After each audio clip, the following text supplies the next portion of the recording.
پیارے دوستو السلام علیکم ورحمۃ اللہ وبرکاتہ۔ پیارے دوستو، رسول اللہ صلی اللہ علیہ وسلم اور ایک اونٹ کا واقعہ۔ حضرت تمیم داری رضی آنا فرماتے ہیں کہ ہم ایک بار حضور صلی اللہ علیہ وسلم کے بارگاہ اقدس میں حاضر تھے کہ ایک اونٹ بھاگتا ہوا آیا اور صلی اللہ علیہ وسلم کے سر انور کے پاس آ کر کھڑا ہو گیا، جیسے کان میں کوئی بات کہہ رہا ہو۔ آپ صلی اللہ علیہ وسلم نے فرمایا کہ اے اونٹ پر سکون ہو جا، اگر تو سچا ہے تو تیرا رب تجھے فائدہ دے گا، اگر تو جھوٹا ہے تو تجھے اس جھوٹ کی سزا ملے گی جو ہماری پناہ ہمیں آ جاتا ہے۔ اللہ تعالیٰ بھی اسے امان دے دیتا ہے اور ہمارے دامن میں بنا لینے والا کبھی نامراد نہیں ہوتا۔ ہم نے عرض کیا رسول اللہ صلی اللہ علیہ وسلم، یہ اونٹ کیا کہتا ہے؟ آپ صلی اللہ علیہ وسلم نے فرمایا، اونٹ کے مالکوں نے اسے ذبح کر کے اسے کھا لینے کا ارادہ کر لیا تھا تو یہ ان کے پاس سے بھاگ آیا ہے، تمہارے نبی صلی اللہ علیہ وسلم سے مدد مانگی ہے۔ ہم سب ابھی گفتگو میں مشغول تھے کہ اس اونٹ کے مالک بھاگتے ہوئے آئے۔ اونٹ نے ان کو آتے ہوئے دیکھا تو دوبارہ حضور صلی اللہ علیہ وسلم کے سر مبارک کے پاس کھڑا ہو گیا۔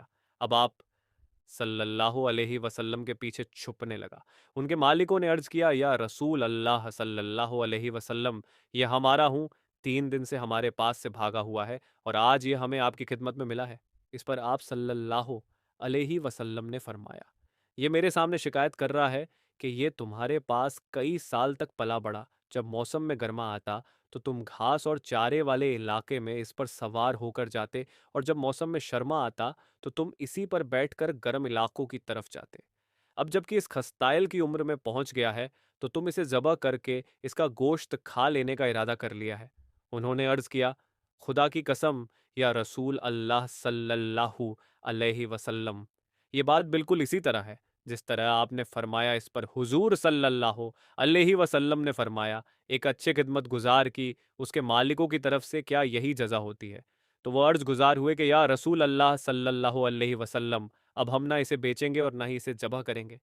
اس کے بعد آپ صلی اللہ علیہ وسلم نے اس اونٹ کو کچھ درہم میں خرید لیا اور فرمایا کہ اے اونٹ، جا تو اللہ تعالیٰ کی رضا کی خاطر تو آزاد ہے۔ اس اونٹ نے حضور صلی اللہ علیہ وسلم کے سر مبارک کے پاس اپنا منہ لے جا کر کوئی آواز دی تو آپ صلی اللہ علیہ وسلم نے فرمایا آمین۔ اس نے پھر دعا کی، آپ صلی اللہ علیہ وسلم نے پھر فرمایا آمین۔ اس نے پھر دعا کی، آپ صلی اللہ علیہ وسلم نے پھر فرمایا آمین۔ اس نے جب چوتھی مرتبہ دعا کی تو آپ صلی اللہ علیہ وسلم اب دیدہ ہو گئے، آنکھوں سے آنسو بہنے لگے۔ ہم نے عرض کیا رسول اللہ صلی اللہ علیہ وسلم، یہ اٹھ کیا کہہ رہا ہے؟ آپ صلی اللہ علیہ وسلم نے فرمایا، اس نے پہلی دفعہ کہا، اے نبی، اے مکرم، اللہ آپ کو اسلام اور قرآن کی طرف سے بہترین جزا عطا فرمائے۔ میں نے کہا آمین۔ پھر اس نے کہا، اللہ تعالی قیامت کے دن آپ کی امت سے اسی طرح خوف کو دور فرمائے جس طرح آپ نے مجھ پر دور فرمایا ہے۔ میں نے کہا آمین۔ پھر اس نے دعا کی کہ اللہ تعالی دشمنوں سے آپ کی امت کے خون کو اسی طرح محفوظ رکھیں جس طرح میرا خون محفوظ فرمایا ہے۔ اس نے پھر کہا کہ اللہ تعالی آپ کی امت کے درمیان جنگ جدا نہ ہونے دیں۔ یہ سن کر رونا آ گیا، کیونکہ یہی دعائیں میں نے بھی اللہ تعالیٰ سے مانگی تھی۔ پہلی 3 تو قبول فرما لی، لیکن آخری دعا سے منع فرما دیا۔ جب جبرائیل علیہ السلام نے اللہ تعالیٰ کی طرف سے مجھے خبر دی ہے کہ میری یہ امت آپس میں جنگ کر کے فنا ہوگی، جو کچھ ہونے والا ہے قلم اسے لکھ چکا ہے۔ محترم حضرت نبی کریم صلی اللہ علیہ وسلم کے میں حدیث مبارک میں جو لکھا ہے آج، وہ بالکل سچ نظر آ رہی ہے۔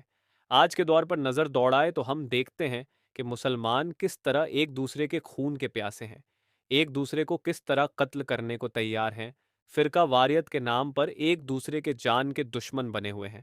جتنا نقصان مسلمان کا کیا ہے، اتنا شاید کافروں نے مسلمان کا نہیں کیا۔